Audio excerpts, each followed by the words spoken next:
সাহিত্যের বৈঠকখানায় আজকে আমরা কমলা দাসের কবিতা দ্য ইনহেরিটেন্স নিয়ে আলোচনা করব। ভারতীয় ইংরেজি সাহিত্যে কমলা দাস একটি বিশিষ্ট নাম। কমলা দাসের কবিতায় আমরা শুধুমাত্র যে কনফেশনাল টোন, নিজেকে উজাড় করে নিজের ভেতরে লুকিয়ে থাকা যে অনুভব, যে বহিঃপ্রকাশ, তা শুধু খুঁজে পাই তাই নয়, কমলা দাস একই সাথে একজন সমাজ সচেতন কবি। ইংরেজি ভাষায় ক্রমাগত লিখে চলা এই কবি আমাদের সামনে উপস্থাপন করেন সমাজের নানান কম আলোকিত দিকগুলোকে, যে দিকগুলো হয়তো আমরা অস্বস্তি হবে বলে অনেক সময় সেভাবে আলোচনা করি না। তার কবিতা দ্য ইনহেরিটেন্স বলতে পারি উত্তরাধিকার সূত্রে কিছু অনুভব যা আমরা বয়ে নিয়ে চলি সব সময়। এই কবিতা তেমনই কিছু দিক তুলে ধরে আমাদের সামনে। কমলা দাসের দ্য ইনহেরিটেন্স আমাদের মনে করিয়ে দেয় আমাদের সমাজে চলতে থাকা বিশেষ কিছু আঙ্গিককে, যে আঙ্গিকগুলো যুগ যুগ ধরে বংশ পরম্পরায় চলে, আমরা মেনেও চলি এবং আমরা কোনো প্রশ্ন করি না। আমাদের মনের মধ্যে সেই প্রশ্ন না করবার যে প্রবণতা, সেটাকে ধরার চেষ্টা করেছেন কমলা দাস দ্য ইনহেরিটেন্স কবিতায়। কবিতার শুরুতেই তিনি বলেন, this then was our only inheritance, this ancient virus that we nurtured in the soul, so that when at sundown the muezzin's high well sounded from the mosque. তো আমাদের ভেতরে কিছু ভাইরাস বোধহয় সেই আদি অনন্ত কাল ধরে রয়ে গেছে। ভাইরাস শুধুমাত্র আমাদের শরীরে রোগের সৃষ্টি করে তাই নয়, কিছু মানসিক ভাইরাসও আমাদের মধ্যে আছে, কিছু সামাজিক ভাইরাস আমাদের মধ্যে আছে। এই সামাজিক বা মানসিক ভাইরাস যা যুগ যুগ ধরে, অনন্তকাল ধরে আমাদের মধ্যে বয়ে চলে এবং আমরা তার ধারাবাহিক ক্রমপরিণতির দিকে এগিয়ে যাই, তার সাথে তাকে সংশোধন করবার কোনো চেষ্টা না করে। যদি ভাইরাস ঘটিত কোনো রোগ হয়, আমরা ঔষধ খাই, সে ঔষধ আমরা আমাদের শরীরে প্রয়োগ করি আমাদের শরীরকে ভালো করার জন্য। কিছু কিছু সামাজিক ভাইরাস, কিছু মানসিক ভাইরাস যা আমাদের পীড়িত করে যুগ যুগ ধরে, আমরা দেখি সেই ভাইরাস থেকে বেরিয়ে আসবার সম্ভাবনা একদম নেই বললেই চলে। তাই যখন সানডাউন, সন্ধে নামে, মুয়েজিনস হাই ওয়েল, ওই যে মসজিদের সেই মানুষটি যাকে সেই ইসলামীয় দর্শন অনুযায়ী যিনি সান্ধ্য সেই সময়ে ঈশ্বরকে আরাধনা করেন এবং তার গলা থেকে উঠে আসে এক আকুতি, ওয়েল,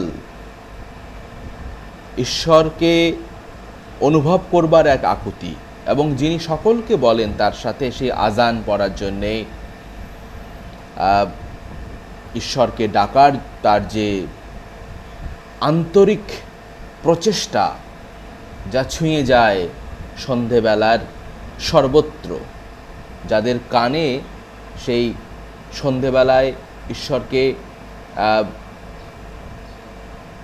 ইসলামীয় দর্শন অনুযায়ী ডাকার যে অনুরাগ তিনি প্রকাশ করেন, তা আমাদের মসজিদ থেকে সেই আওয়াজ ভেসে আসে, সেই আওয়াজ কিন্তু আমাদের সর্বত্র ছড়িয়ে যায় এবং প্রত্যেকে সেই আওয়াজের দ্বারা অনুপ্রাণিত হয়, অনুসৃত হয়। The chapel bells announce the Angelus. ওদিকে গির্জাতে আমরা দেখি ঘণ্টা ধ্বনি হয়, সেখানে সেই অ্যাঞ্জেলের উপস্থিতি, হয়তো সেই অ্যাঞ্জেল আমাদের ভালো করবে, আমাদের সঠিক পথের দিশা দেখাবে, এমন প্রচেষ্টার কথাও আমরা সেখানে দেখি। অ্যান্ড ফ্রম দ্য টেম্পল, আর মন্দির থেকে উঠে আসে সেই ব্রাহ্মণের চ্যান্ট, তিনি আরতি পাঠ করছেন স্পষ্ট উচ্চারণে, সঠিক উচ্চারণে, এবং তার সেই চ্যান্টিং, তার সেই আরতি পাঠ আমাদের কানে আসে, গোটা এলাকা গম গম করে ওঠে, আমরা মন্ত্রমুগ্ধ হয়ে সে শব্দ শুনি। আমরা প্রতিদিন শুনি এইসব, আমরা প্রতিদিন গির্জা থেকে ধ্বনি শুনি, আমরা মসজিদ থেকে আসা সেই ঈশ্বরের আরাধনা শুনি, আমরা ব্রাহ্মণের পূজা পাঠও শুনি। We walked with hearts grown. কিন্তু তবু এই যে সবাই সবার মঙ্গল কামনা করছে, সবাই ঈশ্বরকে আরাধনা করছে, তারপরেও ভিতরে একটা অদ্ভুত শব্দ ব্যবহার করছেন কমলা দাস কবিতায়, স্ক্যাবরাস। স্ক্যাব, সেই খোঁস পাচড়ার মতন একটা অদ্ভুত ঘা, দগদগে ঘা। কিসের ঘা? ঘৃণা, হেট, ইললজিক্যাল, একটা অযৌক্তিক ঘৃণা, পরস্পরকে ঘৃণা। কেন? এরও কোনো অর্থ খুঁজে পাননি দ্য ইনহেরিটেন্স কবিতায়। আমরা তাই দেখি এ কবির যিনি কথক স্পিকার, তিনি ভেতরে ভেতরে আমাদের স্মরণ করিয়ে দিচ্ছেন যে মানুষ আদি অনন্তকাল ধরে এক অদ্ভুত ঘৃণার উত্তরাধিকারী, এবং তারা অজান্তে সেটা বহন করে নিয়ে চলছে এবং অজান্তে সেটা বহমান সমাজের প্রতিদিনকার জীবনে। চোজ নট টু বিলিভ, যেখানে কেউ কাউকে বিশ্বাস করতে পারে না। What we perhaps vaguely sense that it was only our father's lunacy speaking in 3 different tones.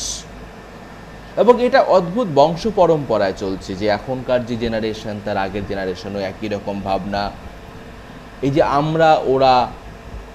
আমরা ভালো, ওরা খারাপ, ওদের মধ্যে এই দোষ ত্রুটি, কিন্তু পরস্পরের সাথে যে মিলেমিশে একাকার হয়ে চলবার যে প্রবৃত্তি, না, সেই প্রবৃত্তি আমরা দেখতে পাই না। আমরা বরং দেখতে পাই পরস্পরকে ঘৃণা করবার এক অপূর্ব সমাহার। এই কবিতায় কবি কিন্তু আমাদের মনে করিয়ে দিচ্ছেন একটা ব্যঙ্গাত্মকভাবে, বিদ্রূপের ছলে আমাদের মধ্যে লুকিয়ে থাকা এক মিথ্যাচারকে, আমাদের মধ্যে বহন করে নিয়ে চলা এক নেতিবাচক দৃষ্টিভঙ্গিকে, যাকে তিনি বলছেন লুন্যাসি, খ্যাপামি, পাগলামি। এই পাগলামিটার কোনো যুক্তি নেই, অযৌক্তিক ঘৃণা পরস্পরের প্রতি। কেন?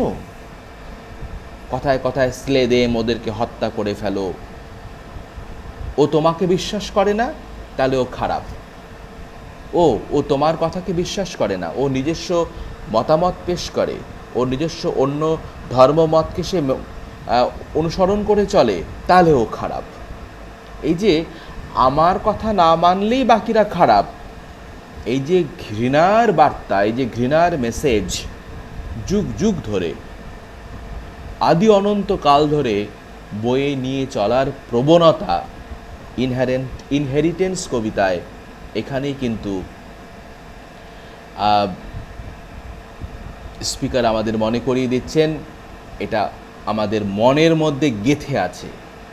আমরা যেন আমাদের উত্তরাধিকার সেই ধারায় যেমন করে বাড়ির অনেক কিছু উপহার পাই বড়দের কাছ থেকে, আমরা বয়ে নিয়ে চলি অনেক অনেক সম্পত্তি, ধ্যান, ধারণা, তো এই যে খারাপ ধারণার উত্তরাধিকার, এটাও কিন্তু আমাদের সাথে একই রকমভাবে বহমান, আমাদের মাঝে সেটা বাস করে। বেটার স্টিল ডিসএম্বাওয়েল দেয়ার ইয়াং ওয়ান্স, ওরা যেহেতু তোমার কথা শুনছে না, ওদের শরীর থেকে সন্তানকে বের করে নাও, পেট চিরে বের করে নাও, ওদেরকে হত্যা করো, ওদেরকে খুন করো, ওদেরকে শেষ করে দাও।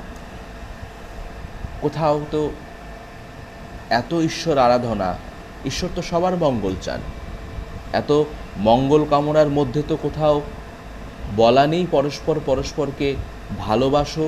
আমরা যা এখানে থিওরিটিক্যালি দেখছি, প্র্যাকটিক্যাল জীবনে, বাস্তবিক জীবনে কই কোথাও তো তার প্রয়োগ দেখতে পাচ্ছি না।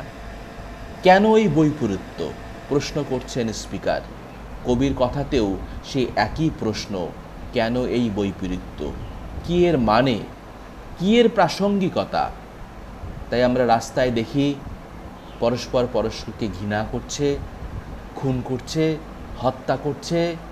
Scatter on the streets the mega রিনার্স।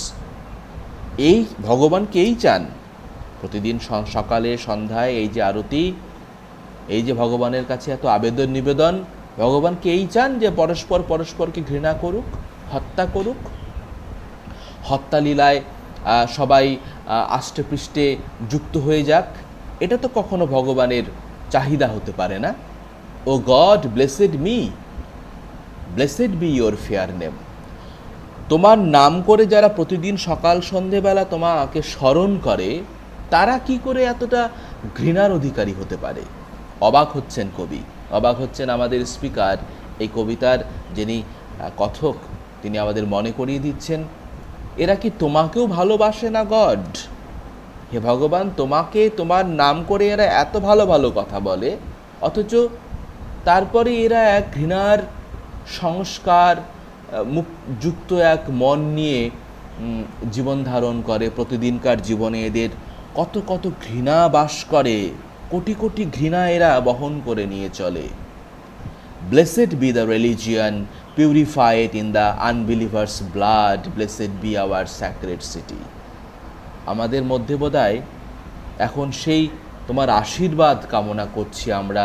হে ভগবান, তুমি আমাদেরকে আশ্রয় দাও, তুমি আমাদেরকে সঠিক পথের দিশা দাও, তুমি আমাদের সঠিক লক্ষ্যমাত্রাকে স্থির করো। কারণ এই যে পরস্পর পরস্পরকে অবিশ্বাস, এই যে পরস্পরের প্রতি এক ঘৃণা, এখান থেকে আমাদের বেরিয়ে আসতে হবে। আমাদের দেশটাকে বাঁচাতে হবে, আমাদের শহর বাঁচাতে হবে, আমাদের মানুষকে বাঁচাতে হবে। তাহলে অন্তত আমরা একটি সঠিক সুন্দর একটা জীবন পেতে পারি। একদিকে যেমন বিদ্রূপের ছটা রয়েছে এই কবিতায়, অন্যদিকে কিন্তু একই সাথে এই কবিতায় আমরা দেখতে পেলাম যে তিনি এক সত্যিকারের কামনা করছেন ভালো থাকার, ভালো রাখার, এবং সবার মধ্যে যেন এই সুন্দর একটি চমৎকার সুশৃঙ্খল জীবনযাপন থাকে। তার জন্য তিনি আমাদের সামনে গডের কাছে প্রে করছেন। আজকের আলোচনায় আমরা একটি চমৎকার কবিতা পড়লাম। এমন অনেক কবিতা নিয়ে আমরা আগামীতে আবারও ফিরে আসব।